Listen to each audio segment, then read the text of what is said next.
What's up, guys? Today we've got Magnetar's brand new flagship 4K Blu-ray player. This is the UDP-900.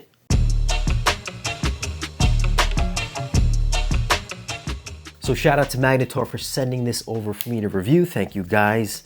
Let's go ahead and get this thing unboxed. If you had missed the previous review of the Magnetar UDP-800 that I did a few months back, that is on the channel, so be sure to go check that out. That model is a step below this guy. Inside the box, we are greeted with a Magnetar cover sheet, power cord, the Magnetar remote control, which looks very much like the UDP-800's remote. And here we can see that this is a region-free UHD Blu-ray player. So if you live in a different region, this player will play back your discs. All you have to do to get it to play back your discs is follow these instructions right here. So all you guys wondering about universal disc players, this is the one you're gonna get. And then here we have the user manual. Now, if you couldn't tell, this player is pretty heavy. Comes in this really cool Magnetar bag. This really nice velvet Magnetar bag. Swing it around. And there we go. This is the heaviest 4K player that I have personally ever had so far to check out. This does weigh 34 pounds. Size-wise, this measures 12 3/4 deep, about 17.5 inches wide. And then height-wise, we are looking at about 5 1/4 inches in height. Now, looks-wise, it looks a little bit different than the UDP-800. Still has kind of the checkerboard design. I know a lot of people kind of don't like the look of it. You can see that it's a little bit lighter in the top left corner here, and then also light on the bottom right corner, and then on the opposite corners they're a little bit darker. So it does look a little bit like a checkerboard. It's got a really thick front aluminum fascia. It's got that nice brushed finish. You get the Magnetar logo and kind of like this glossy, shiny metallic blue. The disc tray is located right in the front. And then you have your control keys right underneath the LED display. Your tray open, skip forward and backwards, previous. You get a headphone jack in the lower right corner, and then behind the little door here, a USB input. On the top, we have the Magnetar logo that's embossed in the upper right corner, and then the top plate itself, give it the little knock test. This is the densest, very resonant-free top plate on this guy. Now let's go ahead and swing this thing around. So as far as ins and outs, we have your left and right analog outputs. You have balanced XLR outs, and then also your unbalanced RCA outs. You get a LAN connection, 2 HDMI outputs, one which will support audio and video, and then HDMI output 2 is audio only. There's a USB 3.0 input, RS-232 jack for custom installs, USB DAC output, coax digital out, as well as optical output, and then you have your 7.1 analog outputs. And then on the opposite end, you have your power inlet. All right, so let's get this thing set up and see what it can do.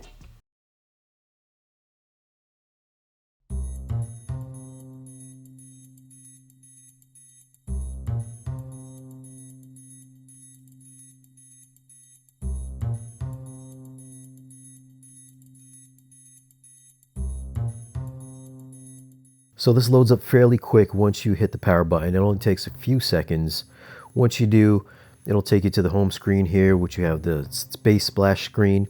The navigation bar is at the bottom. We've got the disc playback option as your first section, photo section, music, video, network, and then your settings, which we'll take a quick look at. The first section here is under display.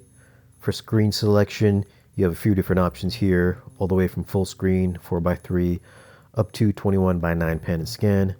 TV system, we've got resolution, you've got auto, source direct, all the way up to 4K, 2K.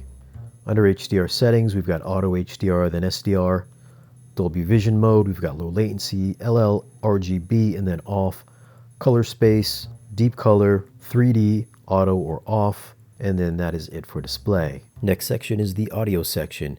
We've got the SPDIF output as bitstream PCM or off, HDMI output as bitstream PCM or off. Obviously, if you want to get DTSX or Dolby Atmos support, you're going to want to keep this on bitstream. Max sampling frequency, we've got 48K up to 192K, DRC off, on, or auto. And then under speaker settings, we've got different settings if you are going to use the analog outputs on the player. Per speaker, you can select its size between large and small, distances in 0.5 increments, trim level in 0.5 increments, and under down mix, you've got a few different options here. You've got left, right, stereo 5.1 and 7.1. There's a test tone, and then you can exit your settings.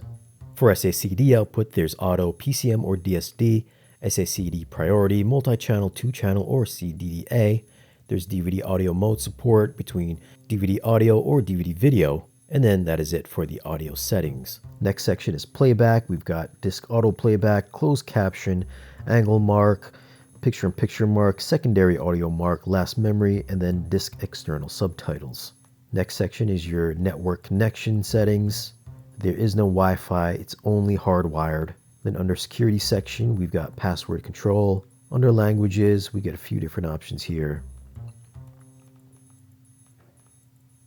And then under option, we've got screensaver, auto power off, on or off, HDMI CEC, you can load defaults, update it via the network or USB storage, watermark level 3, Buddha information and setup, standby mode, on or off. And under the About player, we do have the latest firmware as of August 11th. And that is it for the settings. As far as file support on your network, if you do have some attached storage, the player will scan your network and see what is available and then play back the file from there. So right now you can see that I've got a few different options here, but all of my movies are actually connected up to my ZPD 4K player. So I'm just going to select that, go into video, add your username or password if that's applicable. Pick one of your drives that you've got something attached to. Let's go into the first option here. Let's hop into 300. Right now, this is actually a 4K backup of the 300 4K Blu-ray in a folder structure. And depending on your network speed, that's how fast it'll take the player to queue up the movie from your network attached storage. And as you can see, this does play back the actual 4K Blu-ray disc, menu structure and all. And as far as navigation is concerned, this is just as snappy as if I took the disc and put it inside the player itself.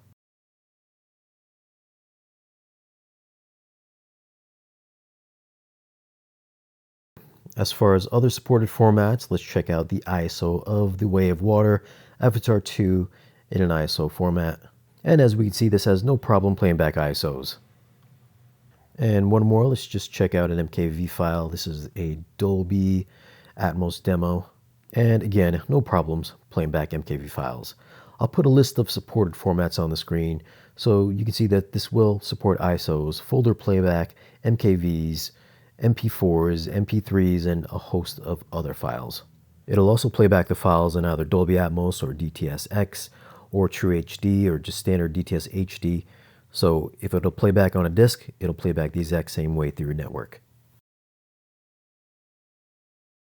Now during disc playback, if you hit the option button, it'll bring up a few different options here for disc navigation. We've got your title and track navigation there. You've got your timeline, your different languages, your subtitles, which you can turn on and off, subtitle style if it's supported, and then you've got bitrate information for both audio and video. You've got still, you've got short skip, replay, 2D to 3D, conversion, 2D to 3D, and then closed caption. Now if you press the display button on the remote control, you can see that you have some information on the top there. Or if you want to hold down on the display button, this will give you your media info. You'll get your resolution, frame rate, HDR format, color space, deep color, bunch of other stuff. That is the media info. And then if you scroll down, this will give you the HDMI output information. Same thing, you've got resolution, frame rate, HDR format, color space, deep color, aspect ratio, and then the audio format. As far as upscaling on the 800 versus the 900, I've got both players upscaling this 1080p clip to 4K. And it looks like the 900 is doing a slightly better job of cleaning up the image. They've both got those artifacts crawling around the center of the circle, but it's a little less on the 900. The edges of the circle look a little sharper on the 900 too. And the overall image is brighter and cleaner on the 900, whereas the 800 appears to be a touch dimmer. Now, if we output source direct to the TV, we can see that the TV does a better job at upscaling than both players. I've got the players hooked up to a Sony 85X95L, and both spinning circles have less jagged edges and less artifacts crawling around the center of the image. Here, I've got the 900 doing the upscaling on the left, and the TV doing the upscaling on the right side. The textures and colors on his face look smoother on the right side, whereas the left side, it looks a bit blotchier. You can see this on his nose and on his forehead. The color transitions around his hairline look a bit cleaner on the right side as well. So if I'm going to hook up any of these players to the television, I would just put it on source direct and have the television do the upscaling. Now, as far as straight 4K material, as I mentioned earlier, the 900 compared to the 800 does look slightly cleaner and brighter on the 900, likely due to the upgraded internals and the power supply processing, so HDR content did have a tad more pop. Now, if I didn't have both players on hand, then I doubt that I could tell the difference between the two. Unfortunately, I don't have an HDR10 Plus display, but the 900 does support Dolby Vision and standard HDR10, which it had no problems playing back. On the audio side, between the 800 and the 900, they both sounded the same to my ears, outputting through HDMI. I didn't have any DVD audio or SACDs, but I did play back a few different high-res FLAC files on the 900 using its XLR outputs going into a Michi P5 preamp. It's got a clean, open presentation, and it did have a little more air on the top end when I compared the same song streaming through my Mac into the Michi using Tidal. I was also using the Perlison R5T towers hooked up to an NAD M23 amplifier for reference.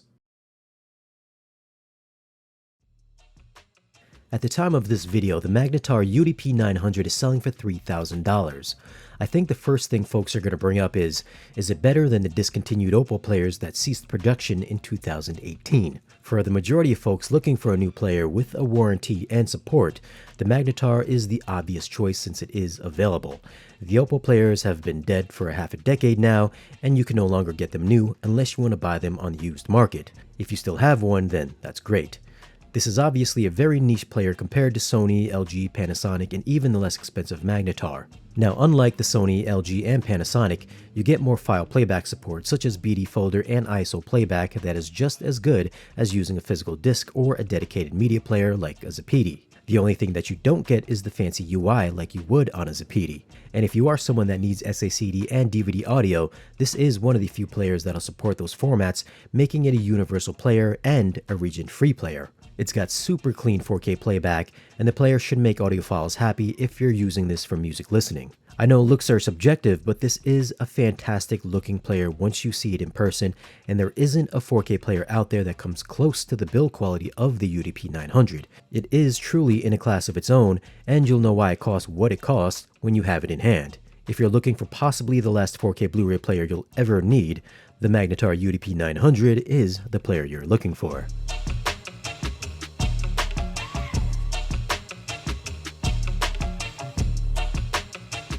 So what are your thoughts on the Magnetar flagship 4K player?